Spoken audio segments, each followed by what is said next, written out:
A scary story with Reddit that will take your breath away and won't let you fall asleep, and here's the beginning. The job offer. I don't know why I answered the ad. Maybe desperation. Maybe curiosity. Either way, that decision has sealed my fate. It was buried deep in the classifieds, the kind of vague, almost suspicious job listing that normally raises 1,000 red flags. Cemetery caretaker needed. Graveyard shift, $30 per hour, must be available from dusk till dawn. No questions. The money caught my attention. I was broke, out of a job, and 3 months behind on rent. The ad had no company name, no contact info, just an address for an interview. Something about that should have made me hesitate. It didn't. The next day, I drove out to Black Hollow Cemetery, an old graveyard on the outskirts of town. The kind of place you don't notice until you're already past it. The main gate was rusted, the surrounding trees withered and skeletal, their bare branches clawing at the sky. The office was even worse, just a tiny shack with peeling paint, a single dim light flickering on the porch. The man waiting for me outside looked just as weathered as the building. Henry. That's all he told me. He was tall, thin as a rail, with yellowed fingers that twitched like he was always on edge. He barely looked at me as I introduced myself. Just handed me a clipboard. Sign here, he said. That was it. No questions. No explanation. Just a pen and a contract with fine print too small to read in the dying light. I hesitated. You're not gonna ask me about experience? My background? None of that matters, he muttered. Just do your job. You'll get paid. I should have walked away. Something about this felt wrong. But the numbers on my bank account were screaming louder than my instincts. So, I signed. Henry took the clipboard, gave me a long, unreadable look, then muttered, "You start tonight." Then, without another word, he walked off toward the graveyard, leaving me standing there, wondering what the hell I had just agreed to. That night, I learned the truth. There was only one real job requirement. At midnight, you count the dead. And if the numbers don't match, something comes to fill the missing spot. The first night. I arrived at Black Hollow Cemetery just as the last traces of sunlight bled from the sky. The place looked worse at night, old gravestones jutting from the ground like broken ribs, trees standing bare and twisted as if reaching for something unseen. The entire graveyard seemed to be holding its breath. Henry was waiting for me near the rusted iron gate, his thin frame hunched over as he lit a cigarette. The orange glow flickered against his hollow face, highlighting deep-set eyes that looked like they hadn't seen a good night's sleep in years. "You showed up," he muttered, exhaling smoke. "You sound surprised," I said, trying to lighten the mood. He didn't smile. Didn't say another word. Instead, he pulled a dusty black notebook from inside his coat and held it out to me. The thing looked ancient, its leather cover cracked, pages yellowed, the ink smudged in places like it had been handled by too many hands over too many years. I hesitated before taking it. "What's this?" Henry took a long drag of his cigarette. "Midnight roll call." I flipped through the pages. Names. Hundreds of them. Some written so faintly they were barely legible. Next to each, a burial date. The earliest went back to the 1800s. "You'll read these out loud," Henry said flatly. "One by one. Walk the rows. Make sure they're all accounted for." I laughed, expecting him to crack a smile. He didn't. "You're serious?" Henry's gaze darkened. "Don't forget anyone." A strange, heavy silence settled between us. I shifted uncomfortably. "And what happens if I do?" Henry crushed his cigarette underfoot. "Pray you never find out." Then, without another word, he turned and disappeared into the fog, leaving me standing there, the book suddenly feeling way too heavy in my hands. Something's wrong. By the time midnight arrived, the air inside Black Hollow Cemetery had changed. The wind, which had been nothing more than a gentle breeze earlier, had strengthened into a sharp, whistling current that sent dry leaves spiraling across the cracked stone paths. The fog had thickened, curling in slow, deliberate movements around the graves, creeping over the earth as though searching for something, or someone. I stood near the entrance, gripping the black leather-bound notebook, my fingers running over its worn edges. I had spent the last hour pacing the narrow walkways, trying to shake the uncomfortable feeling that had settled deep in my chest. Henry's cryptic warning from earlier echoed in my head, "Don't forget anyone." It sounded ridiculous at the time, but now, standing in the middle of this ancient graveyard with only the moonlight and a dim lantern to keep me company, I wasn't so sure anymore. I flipped open the book to the first page and squinted down at the list of names. Most were written clearly, the ink sharp and deliberate, but others were smudged beyond recognition. Some letters were faded, as if the names had been written a century ago and time had slowly erased them. Others had been violently scratched through, jagged black lines gouged into the paper as if someone had tried to blot them out entirely. I took a slow, shaky breath, clearing my throat as I forced myself to focus. Just a list, I told myself. Just a stupid cemetery ritual. Nothing to be afraid of. Anderson, Robert. Buried 1903.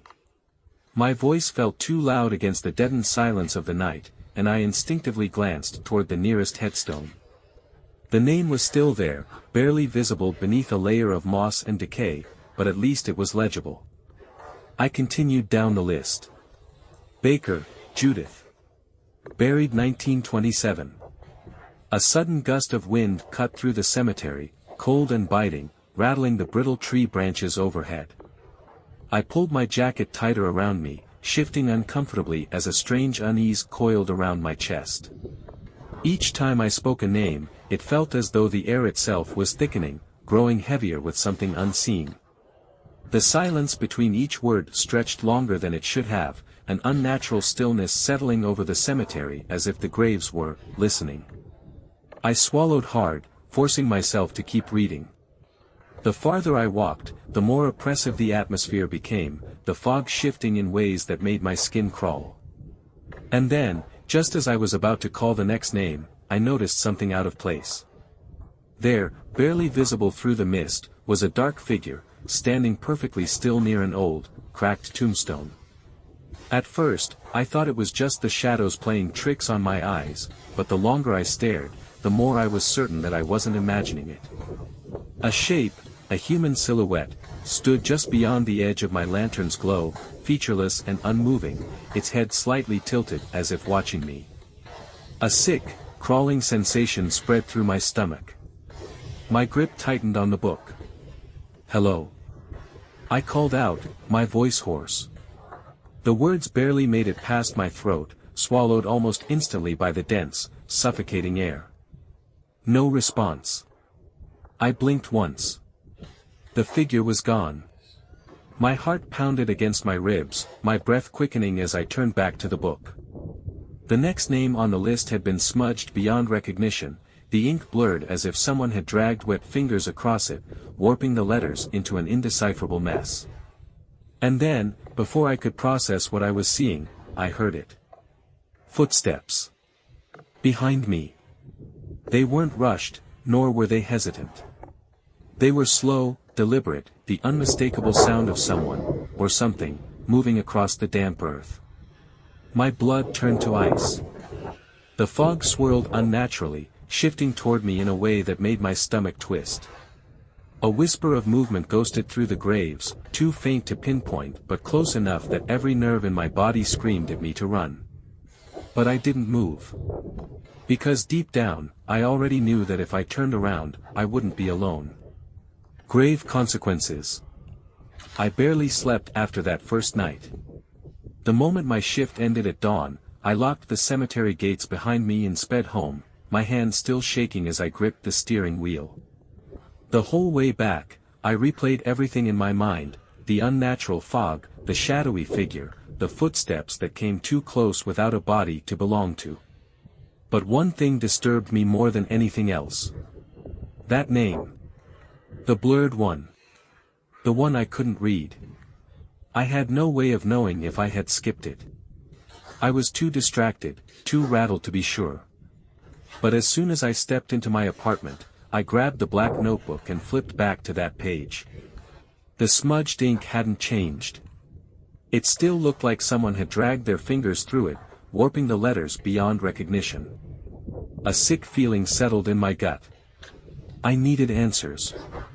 I barely had time to pour myself a coffee before my phone buzzed with a news notification. I wasn't sure why I even checked it. I never cared much for local headlines, but when I saw the name, all the blood drained from my face. Local man reported missing, disappeared overnight. My breath caught in my throat. I clicked the article, scanning the brief details. Thomas Whitaker, 52 years old, last seen at his home on the east side of town. He never showed up to work. His phone went straight to voicemail. His family reported him missing when they found the front door unlocked, the porch light still on, and his car in the driveway. My fingers gripped my phone tightly as my pulse thundered in my ears. I had seen that name before. I was sure of it. I flipped frantically through the notebook, scanning the pages. When I reached the spot where the blurred name had been, I felt the room tilt slightly, my vision narrowing as nausea rolled over me. It was gone. Completely erased. Not smudged. Not crossed out. Just, missing. Like it had never existed in the first place. My heart pounded. This couldn't be a coincidence.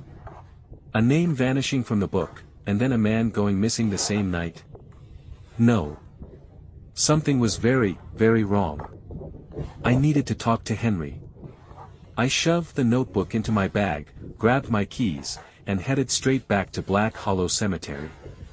The Whispering Graves. I arrived at Black Hollow Cemetery just as the morning fog was beginning to lift, though the place somehow looked even more unsettling in the daylight. The twisted branches of the dead trees cast long, skeletal shadows across the graves, and the damp earth beneath my boots squelched as I walked. Everything felt wrong, like the entire cemetery was holding its breath. Henry was waiting for me near the caretaker's shack, leaning against the wooden railing with a cigarette smoldering between his fingers. He didn't look surprised to see me. "You figured it out, huh?" he muttered before I even opened my mouth. I swallowed the lump in my throat and held up the black notebook, flipping to the page where the name had vanished. "Tell me the truth, Henry. What happens when a name disappears from this book?"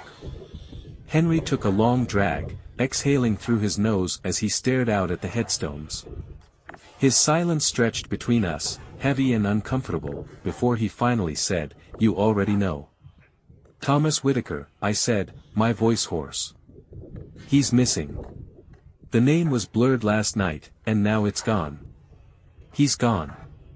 Henry sighed, rubbing a hand over his face. "It ain't the first time." His words sent a chill down my spine. "So, what does that mean? The people on this list, are they supposed to stay dead?" Henry turned to look at me, his expression grim. "Not all of them were dead to begin with." My blood turned to ice. I was about to press him further when the wind suddenly shifted, carrying with it a sound that sent a cold shudder through me. A whisper. Faint. Distant. Like a dozen voices speaking at once, weaving through the air in hushed, hurried tones. I froze. "Did you hear that?" Henry's face darkened. He stubbed out his cigarette, his posture tensing. "You should leave." The whispering grew louder. Urgent. Desperate. It was coming from the graves. The ground beneath my feet felt wrong, like the earth itself was restless, shifting beneath me. The whispering wasn't random. It wasn't just noise. The voices were forming words now, barely audible, their fragmented syllables slithering into my ears. "Daniel." My stomach dropped. I took a step back. "Henry, what the hell is this?" Henry grabbed my arm, his grip surprisingly strong for someone so wiry. His voice was low and sharp. Go home. Sleep. Come back at dusk. Do not step foot in this place during the day. I wrenched my arm away. I need answers. You'll get them, Henry snapped. But not now. Not when they're awake. The whispering swelled, a chorus of eerie voices threading through the air like the rustling of leaves. It was coming from all around us now, rising from beneath the soil. I didn't argue anymore. I turned and walked away as fast as my legs would carry me, the voices chasing me with every step. A name that shouldn't be there. Sleep never came. I lay in bed for hours, staring at the ceiling, my mind trapped in an endless loop of whispers, shadows, and missing names. Every time I closed my eyes, I swore I could hear the voices just beyond the veil of consciousness, calling my name in a slow, deliberate murmur. By the time dawn broke, I had given up entirely. My body was exhausted, but my mind refused to rest. The moment the sun began its descent, I knew I had to go back. By the time I arrived at Black Hollow Cemetery, the sky had darkened into a deep navy, thick clouds hanging heavy over the horizon. The air was thick with the scent of damp earth and the faint metallic tang of something unnervingly wrong. The cemetery seemed different tonight, as if it had been expecting me. Henry was nowhere to be found. Fine. I didn't need him. I needed the book.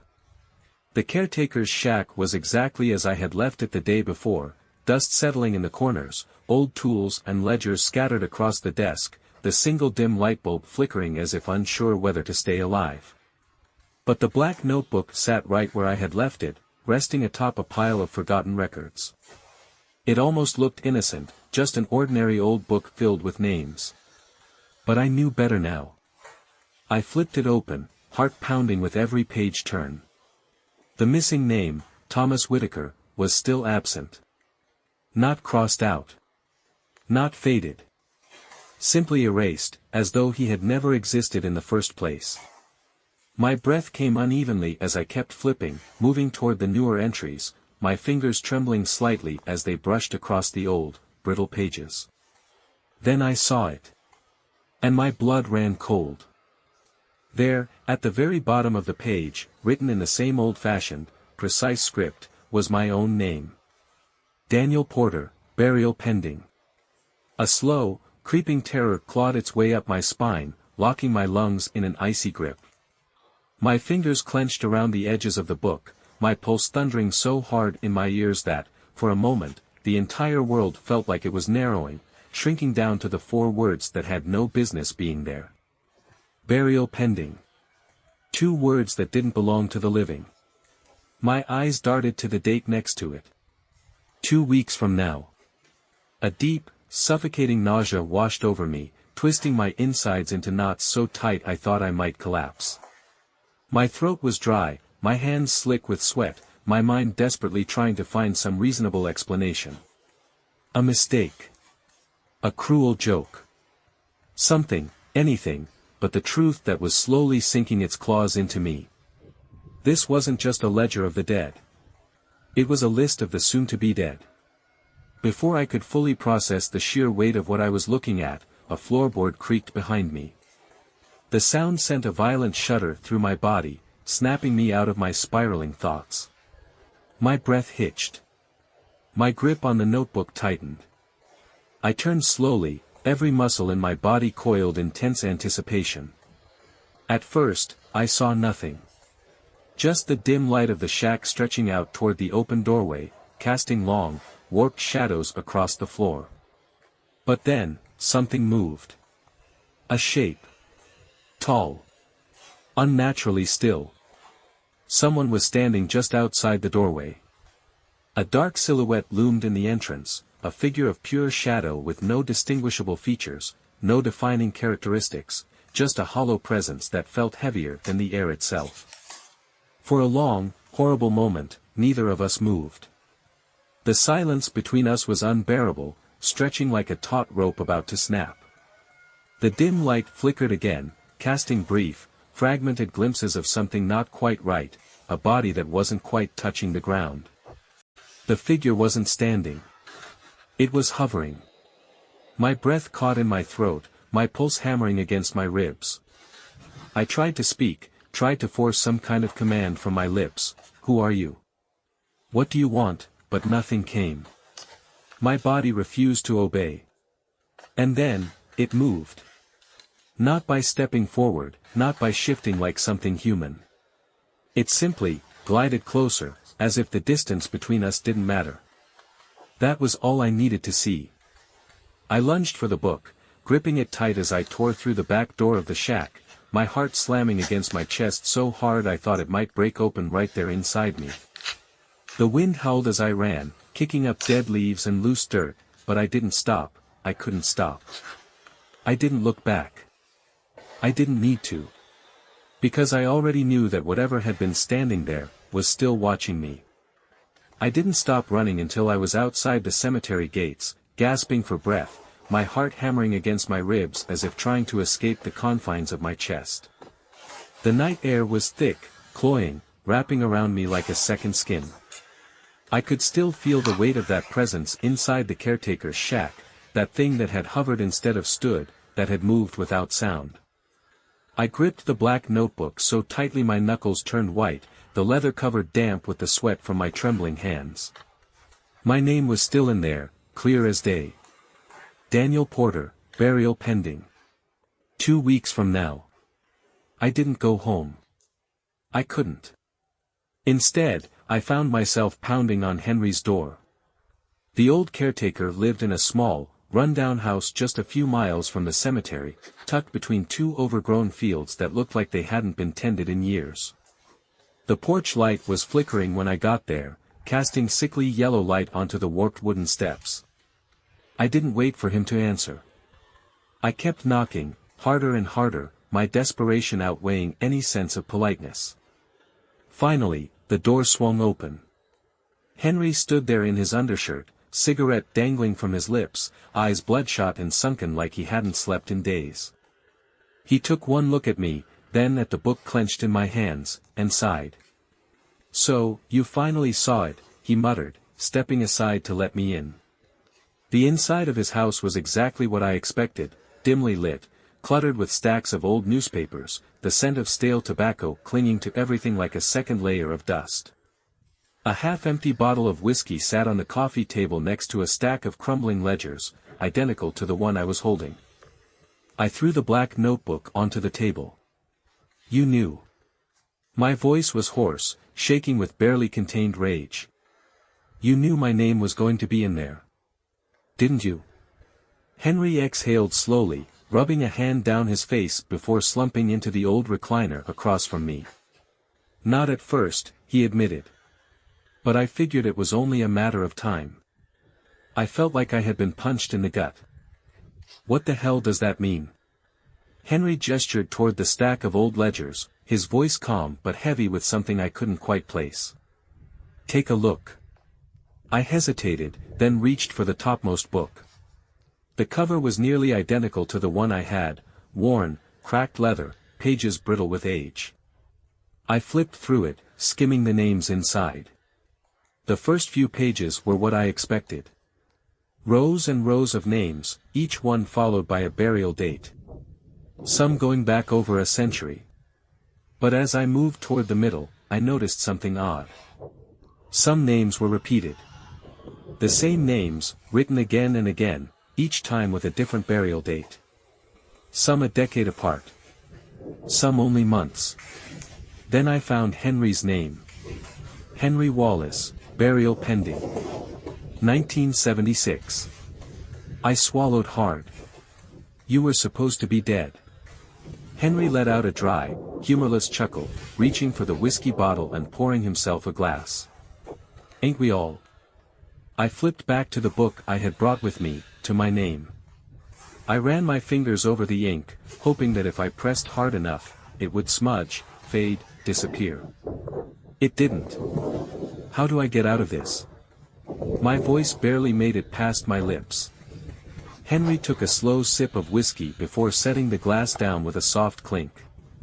He leaned forward, fixing me with a look that made my stomach twist into knots. "You don't," he said. I stared at him. "That's not an option." Henry sighed, rubbing his temples. "Look, kid. This place, it doesn't let go easy. You saw what happened with Thomas Whitaker. You forget a name, and something else takes their place. This isn't just a ledger. It's a contract." My head was spinning. Who made the contract? Henry shook his head. "No one knows. It's been here longer than me, longer than anyone. The roll call keeps the balance. You keep the dead where they belong, and the living stay out of it." I let out a bitter laugh, shoving the book toward him. "Except now I'm in it. And I never agreed to that." Henry's gaze darkened. "You signed the contract the moment you took the job." I felt sick. My stomach twisted violently as the truth settled deep in my bones. I had walked straight into this trap. "You've got 2 weeks, Henry continued, his voice quieter now. "That's more than most get. I suggest you use it wisely." My hands curled into fists. "And if I don't?" Henry exhaled through his nose, reaching for another cigarette. His lighter flicked once, twice, before the flame finally caught. He took a slow drag, then exhaled a cloud of smoke that curled in the dim light. "Then," he said simply, "your grave's already waiting." The silence that followed was suffocating. I could hear the faint creak of the wind outside, the distant hum of cicadas. But beneath it all, beneath the normalcy of the night, there was something else. A whisper. Calling my name. The final name. The night outside Henry's house was unervingly quiet, the kind of silence that made the world feel empty. The whisper I had heard earlier had not disappeared, it had simply retreated, hiding just beyond my senses, waiting for the right moment to return. I could feel its presence lingering in the shadows, watching me from a place I could not see. Inside, Henry poured himself another glass of whiskey, his hand steady despite the weight of the conversation. He did not offer me a drink, nor did I expect him to. He knew I had no interest in dulling my senses. He knew I was still clinging to the hope that there was another way. I stared down at the black ledger in my hands, my name etched onto the brittle paper like a death sentence. Daniel Porter, burial pending. 2 weeks. The ink had not faded, had not smudged, had not changed in the slightest. My fate was set, and unless I found a way to undo it, the graveyard would claim me soon. "There has to be a way out," I said, my voice firmer than I felt. Henry exhaled slowly, the weight of years pressing down on his shoulders. He looked at me with something that could have been pity, or maybe it was regret. When he finally spoke, his words carried the weight of someone who had long since given up on salvation. "There is only one way," he said. I waited, my fingers tightening around the edges of the book. The air in the room felt thick, heavy with something unseen. "What is it?" I demanded. Henry did not answer right away. He swirled the whiskey in his glass, staring into the amber liquid as if it held all the answers he had been trying to forget. Then, without looking at me, he spoke in a voice that was barely above a whisper. "You swap." The words sent a chill down my spine, colder than any wind that had ever passed through the cemetery. The idea settled in my mind like a stone sinking to the bottom of a dark and endless ocean. "No," I said immediately, shaking my head. "That's not an option." Henry let out a humorless chuckle and took a slow sip of his drink. His eyes met mine, and for the first time, I saw the truth of what he had been trying to tell me all along. "You think I wanted this?" he asked, his voice calm but filled with something close to sorrow. "You think any of us did?" I shook my head again, refusing to believe it. I would not take someone else's place. I would not damn another person to this fate. There had to be another way. Henry sighed, setting his glass down on the table. "Then I'd start getting your affairs in order," he said. The finality of his words settled over me like a heavy blanket, suffocating and absolute. I pushed away from the table, the chair legs scraping loudly against the wooden floor. My body felt too hot, my skin too tight. I needed air. I needed to get away from Henry and the quiet acceptance in his eyes. I stormed out of the house without another word. The night air was damp and thick, pressing against my skin like a second layer. The road stretched ahead of me, empty and silent, leading back toward the cemetery that had already claimed my fate. The black ledger was still in my hands, its weight feeling heavier than before. My fingers trembled as I flipped through the pages, searching for something, anything, that would prove Henry wrong. But no matter how many names I read, the truth remained the same. A name for a name. A grave for a grave. I was halfway home when I saw it. A figure stood at the edge of the street, just beneath the flickering glow of a street lamp. Its form was tall and impossibly thin, its shape shifting like smoke caught in an unseen breeze. My heart pounded painfully against my ribs, every instinct in my body screaming for me to run. The thing did not move, did not speak. It only watched. My grip tightened on the ledger, my breath coming in shallow gasps. The whispering began again, louder now, voices overlapping in a chorus of names I did not recognize. They filled my head, pushing against the walls of my skull like something alive, something desperate. Henry had been right. I had 2 weeks to make a decision. 2 weeks to either accept my fate or condemn another in my place.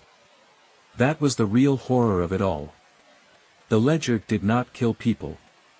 It made them choose. And as I stood frozen in the empty street, staring into the endless abyss of that waiting shadow, I realized the worst truth of all. The ledger was not just a supernatural contract. It was a test. And no one had ever passed. Not Henry. Not Thomas Whitaker. Not me. The whispering grew louder, the voices calling my name with a hunger I could feel deep in my bones. My hands burned against the leather of the book, my skin tingling as if something unseen was trying to pull me in. I knew. It was time to decide. The name I chose. The night was thick with an unnatural silence as I sat at my kitchen table, staring at the black ledger. My name, Daniel Porter, burial pending. The ink still sharp, unwavering, like a sentence written in stone. 2 weeks. Less than that now. I hadn't slept since leaving Henry's house. Every time I closed my eyes, I heard them, whispers clawing at the edges of my mind. Names. Names I didn't recognize but somehow understood. They were the names of the damned, the ones who had come before me. The ones who had made their choice. Henry's words had been circling in my head like vultures. You swap. I had spent the last 24 hours trying to convince myself there was another way. That I could burn the ledger, bury it, leave town. But deep down, I knew it wasn't that simple. The ledger didn't kill people. It made them choose. A name for a name. A grave for a grave. The whispering had been relentless, growing louder by the hour, pressing against my skull like something alive, something hungry. I had tried drowning it out with music, whiskey, even pressing my hands over my ears until my skin burned from the pressure. But the whispers found their way through. And then, just before dawn, a new voice joined them. My own. It was faint at first, threading through the chorus of names like a needle through fabric. But soon, it became clearer, more distinct. I wasn't whispering names. I was pleading. Begging. No. No, please. Not me. Not yet. I felt the blood drain from my face as the realization settled over me. This wasn't just some supernatural trick. This was my voice. My future self. The ledger wasn't waiting for me to make a choice. It was already happening. I grabbed my phone and dialed Henry's number with shaking hands. He answered on the first ring. I hear them, I whispered. My throat was dry, raw. I hear myself. Henry didn't speak right away. When he did, his voice was quiet, resigned. "Yeah," he said. "That means you're running out of time." I gritted my teeth. "There has to be another way." Silence. "And then, meet me at the cemetery. Bring the book." I wasn't surprised that Henry chose the cemetery. It was where everything had started, where my name had been written down. The air was damp with the smell of wet earth as I made my way between the headstones, my breath fogging in the cold air. The sky was that sickly, pre-dawn gray, neither night nor morning, as if the world itself was holding its breath. Henry was already there, standing beside an unmarked grave. He looked worse than before, gaunt, like a man who had been carrying a weight too heavy for too long. His cigarette burned low between his fingers, the ember barely holding on. "You hear it, don't you?" he asked, flicking the ashes onto the ground. "The whispering's not just noise anymore. It's telling you things." I swallowed hard. "It's telling me I don't have a choice." Henry exhaled, shaking his head. "You always have a choice.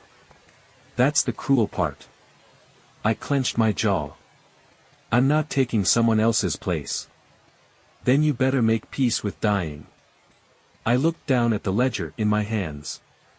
The pages felt heavier than before, thick like flesh, warm like something breathing. I flipped through the names, my fingers trembling. Some were crossed out. Some had faded. But every one of them had made a choice. I wasn't ready to die.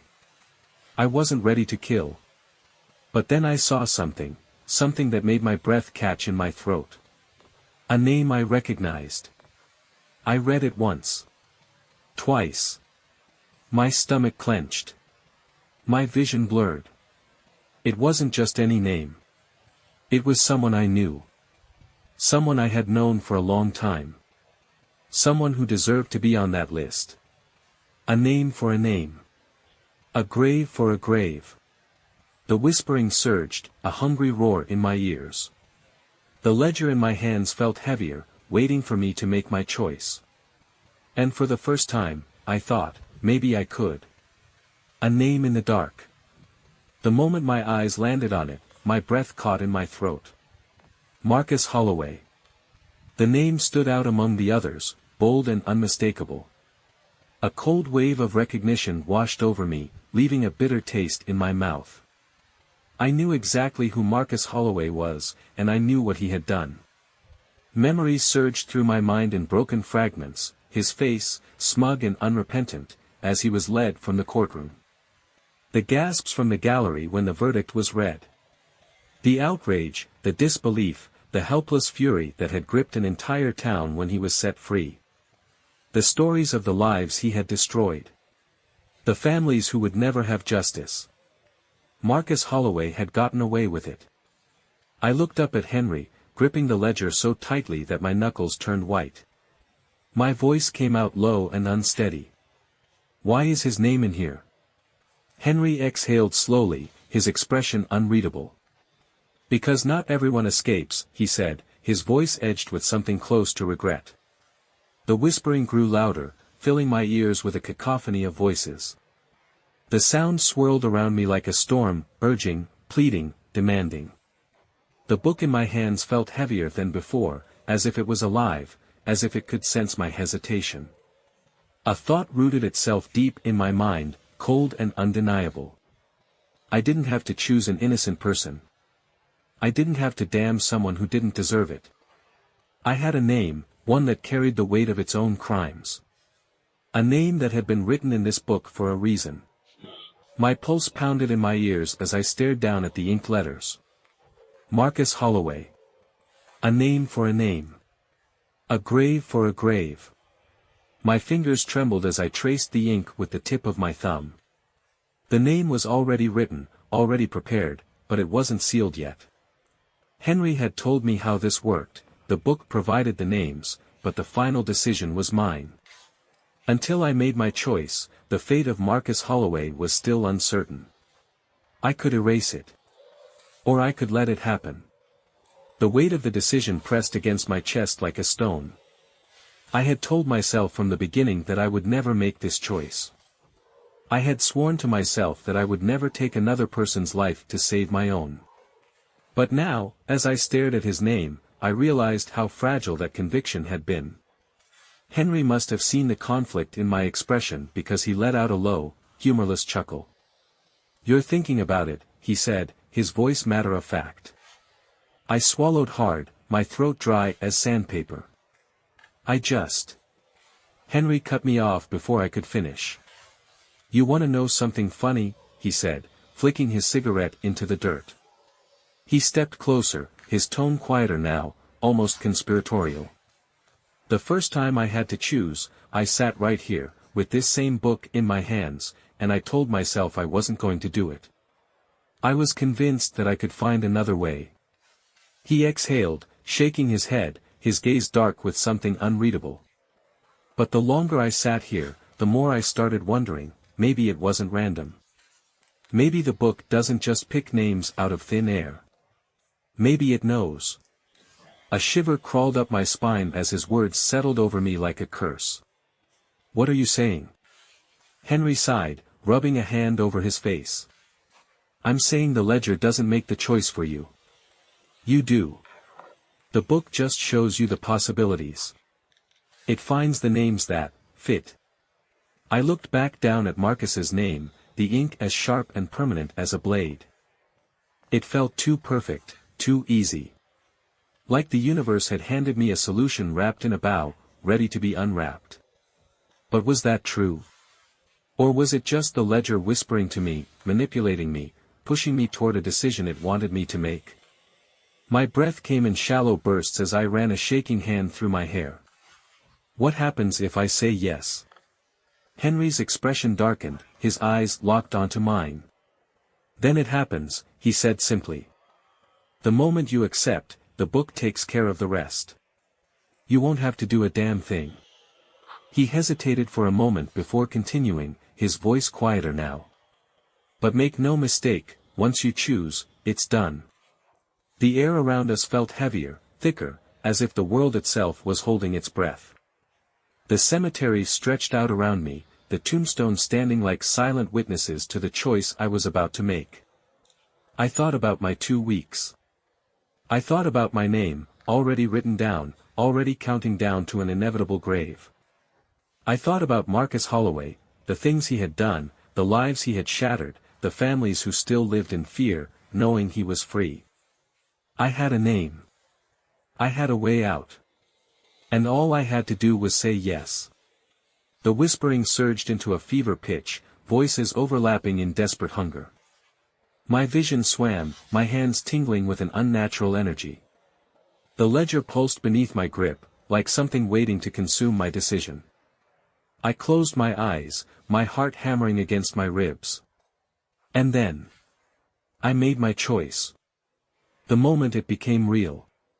The second I made my choice, the world around me seemed to shift. The air grew heavy, thick with something unseen, something pressing down on me from all sides. My breath hitched in my throat, and for a moment, I thought I had made a terrible mistake. The ledger reacted. A slow pulse rippled through the leather, almost like a heartbeat, deep and thrumming beneath my fingertips. The ink of Marcus Holloway's name darkened, sinking deeper into the brittle page as if being absorbed by the very fabric of the book. I yanked my hand away, but it was too late. The choice had been made. I looked at Henry, searching his face for some kind of confirmation, some kind of reassurance that I hadn't just damned myself in a way I couldn't take back. But Henry only nodded, exhaling through his nose like he had seen this exact thing play out 100 times before. "It's done," he said, his voice flat. The whispering stopped. Just like that. For the first time in days, my head wasn't filled with the murmur of countless voices, clawing at my sanity, pressing against my thoughts.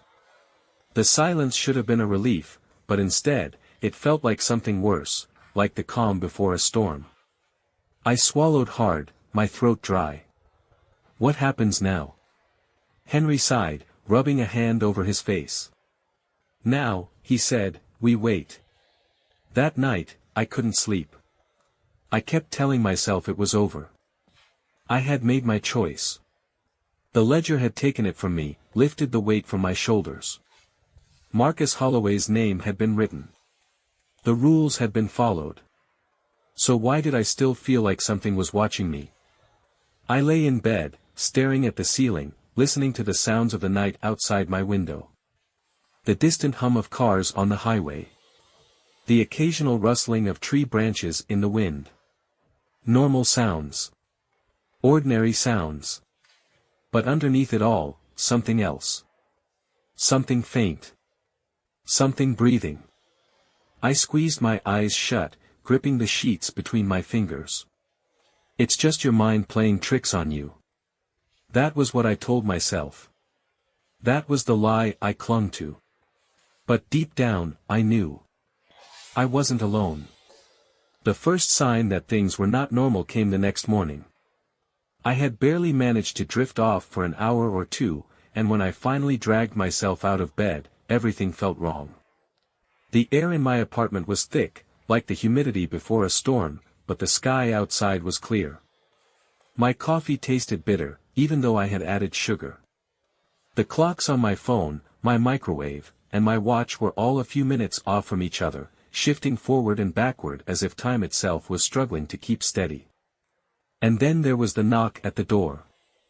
3 sharp raps. I froze, my coffee mug halfway to my lips. The knock came again, slow, deliberate, expectant. My stomach twisted. I knew better than to answer it. I should have ignored it. I should have. But my feet were already moving before I could stop myself. I approached the door with slow, measured steps, barely breathing as I pressed my eye against the peephole. No one was there. The hallway outside my apartment was empty, washed in the sickly yellow glow of the overhead lights. I let out a slow breath, exhaling the tension that had built in my chest. Maybe it had been a prank. Maybe a neighbor's kid messing around. Maybe I had imagined the whole thing. But then I saw it. A slip of paper. It was lying just outside my door, barely visible from my angle. My pulse throbbed in my neck as I unlocked the door, my fingers trembling slightly. I hesitated, listening, half expecting to hear footsteps retreating down the hall. But there was nothing. I bent down, picked up the paper, and turned it over. 2 words. He knows. The coffee mug slipped from my fingers, shattering against the floor. I stumbled backward, my heart hammering against my ribs. The whispering was gone, but in its absence, something worse had settled into its place. A dead man's shadow. I stood frozen in the doorway, my breath coming in shallow gasps as I stared at the slip of paper in my hands. He knows. 2 simple words, but they carried a weight that pressed against my chest like a lead brick. The hallway outside my apartment remained empty, eerily still, as if the world itself had stopped moving. My heart pounded so loudly that I could barely hear anything else. Who left this? How do they know? My first instinct was to tear the note to shreds, to pretend it wasn't real. But no matter how much I wanted to, I couldn't ignore the gnawing truth clawing at the back of my mind. The ledger was supposed to be final. Once a name was chosen, it was done. There were no takebacks, no lingering debts. So why did it feel like something was still watching me? I backed away from the doorway, shutting the door with shaky hands and locking it. Then I deadbolted. Then I slid the chain into place. It didn't feel like enough. My phone sat on the kitchen counter, the screen glowing with unread messages. I ignored them. My mind was racing too fast to focus on anything else. I needed answers. I grabbed the ledger, still sitting on my dining table where I had left it the night before. The worn leather felt cold against my skin, as if the book had been sitting outside in the dead of winter. My fingers hesitated over the cover before I forced it open. I flipped to the last pages, where my name had been written. Daniel Porter, burial pending. But something was different. Marcus Holloway's name had darkened even more, the ink seeming to pulse as if it were alive. But underneath it, in smaller, jagged writing, something new had appeared. Not yet. The room felt suddenly too small, the air too thick. My vision blurred at the edges, my pulse hammering in my skull. I pushed away from the table, my chair scraping against the wooden floor.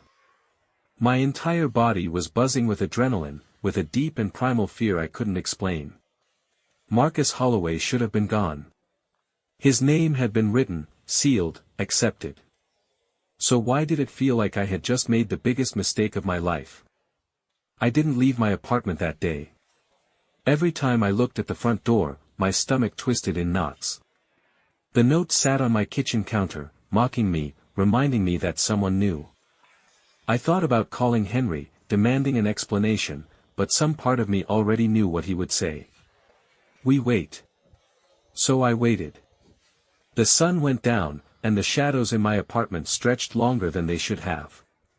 I kept the lights on, but it didn't help. The quiet was suffocating. Every small noise, a creak of the floor, the hum of the fridge, the distant sound of a car passing outside, sent ice down my spine. A cold chill crawled up my spine. My hands clenched around the phone so tightly I thought I might crack the screen. And then, at exactly midnight, my phone buzzed. A message. No number. No contact name. Just 2 words. Look outside. I didn't want to look. Every instinct in my body screamed at me to ignore it, to pretend I hadn't seen the message. But the moment I thought that, another text came through. Now. My legs felt like lead as I forced myself to the window, my heart slamming against my ribs with each step. I pulled back the curtain slowly, just enough to see the street below. And then I stopped breathing. A figure stood beneath the street lamp, motionless, staring up at my window. Marcus Holloway. I knew it was him. Even from 3 stories up, I recognized the broad shoulders, the slouching stance, the way his hands hung at his sides. He shouldn't be here. He couldn't be here. The book had chosen him. He was supposed to be gone. I stumbled back from the window, my breath coming in short, panicked bursts. My phone buzzed again, and I barely had the courage to glance at the screen. Another message. You made the wrong choice. My vision swam. My hands shook. The room suddenly felt too dark, too small. I forced myself to look out the window again. He was gone. The street was empty, the lamp flickering softly, casting eerie shadows along the pavement. But I knew what I had seen. And I knew, without a doubt, that Marcus Holloway wasn't finished with me yet. The wrong choice. I stood motionless in the center of my apartment, staring down at my phone. My hands trembled, my breath came in short, ragged gasps, and my heart pounded so violently that I could feel it in my throat. The text message on the screen remained unchanged, the words carved into my mind as deeply as if they had been written in stone. You made the wrong choice. I wanted to believe that this was some kind of mistake. I wanted to convince myself that this was just my paranoia, that maybe the pressure of the last few days had finally cracked something inside me. But deep down, I knew the truth. The ledger was absolute. It had never failed before. If I had truly chosen Marcus Holloway, then he should be gone. His fate should have been sealed the moment I made my decision. So why did I see him standing outside my window? The rational part of my mind struggled for an explanation. Perhaps it had been a trick of the light, a hallucination caused by exhaustion and stress. But even as I tried to convince myself, I felt a deep and primal fear curling around my ribs like a vice. Something had gone wrong. The silence in my apartment became suffocating, wrapping around me like a damp sheet. Every small noise, the hum of the refrigerator, the creak of the wooden floor beneath my feet, felt too loud, too unnatural. I reached for my phone again, desperate for some kind of reassurance, some proof that I was not alone in this nightmare. I dialed Henry's number with shaking fingers, pressing the phone against my ear. The line rang once. Then it rang again. Before I could hear the third ring, the call abruptly cut off. No static, no voicemail. Just a cold and absolute silence.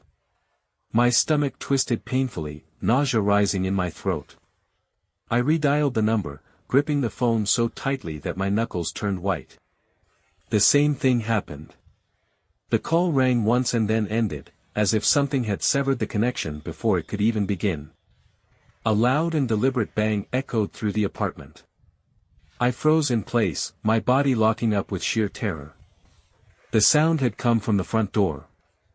I turned my head slowly, my breath shallow and uneven. My instincts screamed at me to stay completely still, to pretend that I had not heard anything at all. Another bang. This was not a knock. This was something worse. The door shook slightly from the force of the impact, and the chain lock rattled against the frame. I took a slow, hesitant step backward, my heartbeat thundering in my ears. The silence stretched out between each blow, making the anticipation unbearable. My gaze flicked toward the peephole, but I hesitated. I should not look. I knew I should not look. But I did. I forced myself forward, inching toward the door, every nerve in my body taut with dread. My eye pressed against the tiny glass circle, my breath catching in my throat. The hallway outside was dimly lit, the flickering light overhead casting long, distorted shadows against the walls. At first, I saw nothing. The space in front of my door was empty, as if whoever had knocked had already left. But then he stepped forward. Marcus Holloway. I recognized him instantly. Even from 3 stories up, even through the warping of the peephole's lens, I knew exactly who I was looking at. His stance was the same as I remembered, broad shoulders hunched forward slightly, hands hanging limply at his sides. But something about him was wrong. His skin looked strange, stretched too tightly over his cheekbones, as if it had been reshaped. His lips curled into a grin that did not reach his eyes. His teeth were visible, too white, too perfect, as if they had been placed there rather than grown. But the worst part was his eyes. They were not human anymore.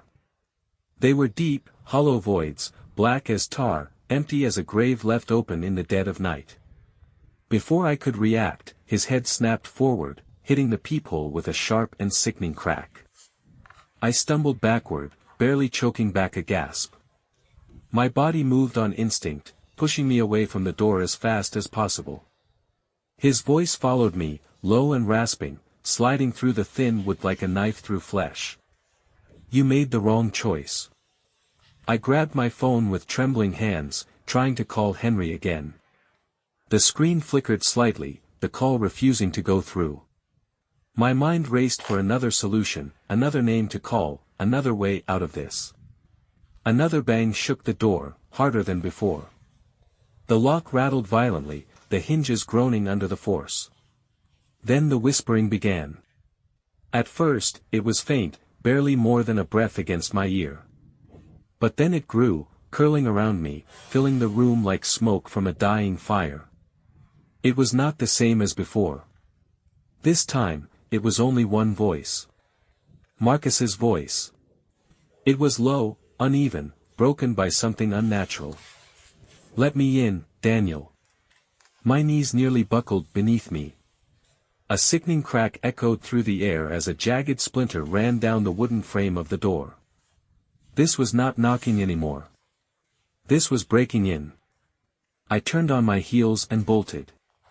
My hand slammed against the bathroom door, shoving it closed behind me as I locked it in a single frantic motion. My lungs burned, my mind struggling to process what was happening. The whispering seeped through the walls, wrapping itself around my senses like a living thing. You should have picked someone else. I forced myself to open the ledger, flipping through the brittle pages with desperate hands. My breath hitched in my throat as I reached the final entries. Marcus Holloway's name was still there, inked deep into the page. The letters seemed darker now, too dark, too solid, too real. But beneath it, there was something new. A name that had not been there before. Daniel Porter. My name. I stared at it, my mind struggling to accept what I was seeing. My lungs refused to expand. My fingers curled so tightly around the book that the edges of the pages cut into my skin. I had undone my own salvation. A name for a name. A grave for a grave. And somehow, I had just rewritten my own fate. The ledger's revenge. I could not breathe. My chest felt as if it were collapsing inward, my lungs refusing to expand properly as I stared at the ledger in my trembling hands. My name, Daniel Porter, had reappeared beneath Marcus Holloway's, the ink dark and fresh as if it had just been written. This could not be happening. I had made my choice. The book had accepted it. Marcus's name had been sealed within its pages, his fate decided the moment I had chosen him. The ledger was supposed to be absolute, unchangeable. So why had my name returned? A slow, slithering whisper seeped through the bathroom door, curling through the cracks like an unseen fog. You took something from me, Daniel. The voice did not belong to the Marcus Holloway I remembered. It was deeper, rougher, distorted by something that did not belong in this world. I clenched my jaw, gripping the edges of the ledger so tightly that my fingers ached. Now I am taking something from you. A loud crack echoed through the apartment, the doorframe splintering further. The wooden panels groaned under the force of another impact, the lock rattling as if it would give way at any moment. I forced myself to move, my muscles sluggish and unresponsive under the weight of my fear. My eyes darted frantically around the small bathroom, searching for a way out, a weapon, a miracle, anything that could give me an advantage. I found nothing. All I had was the ledger. My fingers shook as I flipped through the brittle pages, my breath coming in short, ragged bursts. I did not know what I was looking for. Perhaps I hoped to find a loophole, a name to erase, a way to remove myself from the book before it was too late. But the pages remained unchanged. Every name inscribed within the ledger had been written by someone who had made their choice. The book did not undo. The book did not negotiate. The book only took. A cold dread settled in the pit of my stomach as realization washed over me. I had chosen Marcus Holloway. I had written his name, condemned him, and sealed his fate. But Marcus had not been erased. He had come back. And when he returned, he had taken my place. A sudden bang rattled the bathroom door, snapping me out of my thoughts. The whispering outside had shifted into something worse, laughter. The sound was low, guttural, and completely inhuman. Marcus was enjoying this. He was toying with me. I gritted my teeth and pressed the ledger against my chest, my pulse hammering in my ears. If Marcus had rewritten the rules, if he had somehow escaped the book's grip, then there had to be a way for me to do the same. The pages flipped wildly beneath my hands, the paper brittle and dry against my fingertips. My vision swam as I scanned the names, desperately searching for something, anything, that could save me. But every name in the ledger had been crossed out. Their fates were sealed. Their graves had already been dug. All except two. Marcus Holloway. Daniel Porter. We were the only ones still in play. I swallowed hard, my throat raw with panic. The book operated on a single, terrible rule, a name for a name, a grave for a grave. Someone had to take the place of the damned. Someone had to be written down. If Marcus had forced me back into the ledger, then that meant I had a way out. I could choose someone else. A wave of nausea rolled through me at the thought. The idea of condemning another person filled me with revulsion. I had sworn that I would never do this. I had promised myself that I would never become like Henry. But then another violent crack splintered through the air, the doorframe bowing inward. I had run out of time. Either I chose someone else, or I died. My hands trembled violently as I lifted the pen, the tip hovering over the blank space beneath my name. The weight of the decision pressed down on me like a crushing force. Who would I write? Could I bring myself to damn a stranger? Would I be able to live with the knowledge that I had condemned an innocent person just to save myself? Could I write the name of someone I knew? Would I be able to live with myself afterward? The whispering outside the door turned into a low, inhuman growl. I clenched my jaw and forced myself to breathe. I did not want to die. But more than that, I did not want Marcus Holloway to win. I pressed the pen against the page, my fingers stiff as I prepared to write a name. And then, the lights in the apartment went out. Darkness swallowed the room in an instant, the air turning ice-cold. My breath came in sharp, ragged gasps as the whispering abruptly stopped. Then, from the other side of the door, a new voice spoke. It was low, raspy, and filled with something ancient. Not yet. The walls shook. A deep, resonating crack echoed through the apartment, but it did not come from the bathroom door. Something else was breaking. Something deeper.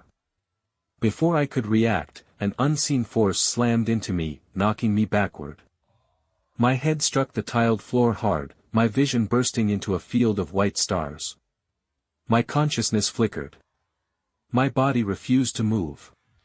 And then, I saw the ledger. Its pages were turning on their own.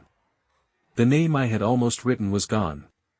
And I knew, with sickening certainty, something else had made the choice for me. The final name.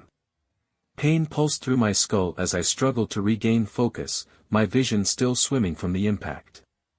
The cold tile pressed against my palms as I forced myself upright, my limbs weak and trembling. My breath came in uneven bursts, my heart hammering so violently in my chest that I thought it might burst. Then I saw it. The ledger lay open on the floor beside me, its brittle pages flipping on their own as if carried by an invisible wind. The ink on the parchment bled and twisted, shifting into something new, something horrifying. A name had appeared. My breath caught in my throat as my eyes focused on the freshly written letters. Henry Calloway. A wave of nausea rolled through my stomach as I struggled to comprehend what I was seeing. Henry had never been in the ledger before. He had always been the one guiding me, the one warning me about the choices that had to be made. He had survived this nightmare for longer than I had even known it existed. Now, his name was written. A cold realization crept into my mind as I stared at the ink-darkened letters. I had not written his name. I had not chosen Henry, and yet the book had claimed him. My hands shook violently as I reached for the ledger, my fingertips grazing the cursed pages. The ink still looked fresh, as though it had just been inscribed. A slow, guttural whisper spread through the air, curling through the shadows like smoke from a dying fire. Balance must be restored. The bathroom door creaked, shifting slightly on its hinges. I turned toward it, my muscles stiff with fear. The apartment had gone silent, unnaturally so. The suffocating pressure in the air had lifted, but the absence of sound felt more unsettling than the whispering itself. Marcus Holloway was gone. The whispers had ceased. The unbearable weight of the unseen presence had disappeared. But the ledger had taken Henry. I swallowed hard, my throat dry as sandpaper. My hands trembled as I ran my fingers over the ink, as if I could somehow smudge it away, erase it, take it back. But the ledger did not work that way. The book was absolute. Henry Calloway had been chosen. I stumbled toward the door, my legs unsteady beneath me. My apartment remained eerily still, the air thick with the lingering presence of something unnatural. The front door, which had been attacked with relentless force, now stood slightly ajar. The frame was cracked, the splintered wood a testament to the struggle that had taken place only minutes before. I stepped forward hesitantly, my breath shallow, my body rigid with dread. The hallway beyond the doorway was empty. Marcus Holloway was no longer there. I could not explain it. He had been inside the building only moments ago, his voice slithering through the cracks in the door, his hands breaking through the wood as he tried to reach me. Now, he had vanished. I did not know where he had gone, nor did I know if he had truly disappeared. But deep inside my gut, I understood something horrible. Marcus had gotten exactly what he wanted. He had rewritten the rules. He had shifted the weight of the ledger away from himself and onto someone else. And now, Henry was paying the price. A fresh wave of panic surged through me as I grabbed my phone from the counter. My fingers fumbled over the screen, shaking as I scrolled through my contacts. My pulse pounded in my ears as I pressed Henry's number, barely able to keep the phone steady. The line rang once. Then twice. Then 3 times. A deep pit of dread formed in my stomach as I realized that he was not going to answer. The 4th ring broke the silence. The call connected. I pressed the phone tighter against my ear, my breath caught in my throat. Henry. My voice came out weak, barely a whisper. The line remained silent. A faint sound crackled through the speaker, the distortion stretching the noise into something unrecognizable. A soft, labored breath echoed through the static, followed by the muffled sound of shifting fabric. A whisper broke through the interference. It was faint at first, distant, as though it was coming from the other end of a tunnel. The words were fractured, disjointed, spoken by a voice that was barely recognizable. Then I heard it clearly. Daniel, you shouldn't have. Henry's voice was weak. His words were stretched by static, his tone barely resembling the man I had spoken to only hours before. Then the line cut out. A cold, hollow emptiness spread through my chest as I lowered the phone slowly. My fingers had gone numb, my grip slack. I wanted to believe that Henry was still alive. I wanted to convince myself that I could find him, that I could fix this, that there was still time. But I knew better. The ledger did not make mistakes. And Henry Calloway had just run out of time. I stood frozen in place, the weight of the book heavy in my hands. The apartment around me felt small, suffocating, as though the walls were closing in. The whispering had stopped. The air had gone still. The book had taken what it was owed. It was over.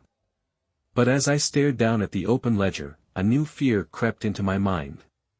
The ledger had always been a test. The choices it forced upon its holders were meant to break them, to see what kind of person they would become. But this time, something had changed. For the first time, the ledger had chosen a name without my hand. A name for a name. A grave for a grave. But what if the ledger had learned? What if next time, it did not need a person to choose at all? A deep, unsettling chill spread through my bones as I looked down at the book in my hands. The cover felt warm, pulsing like something alive. The cycle had been broken. But the ledger would find a way to begin again. And I was still holding it. Thank you for watching the video to the end. Don't forget to subscribe to the channel so you don't miss new videos. Also, leave your comments and criticisms on this video.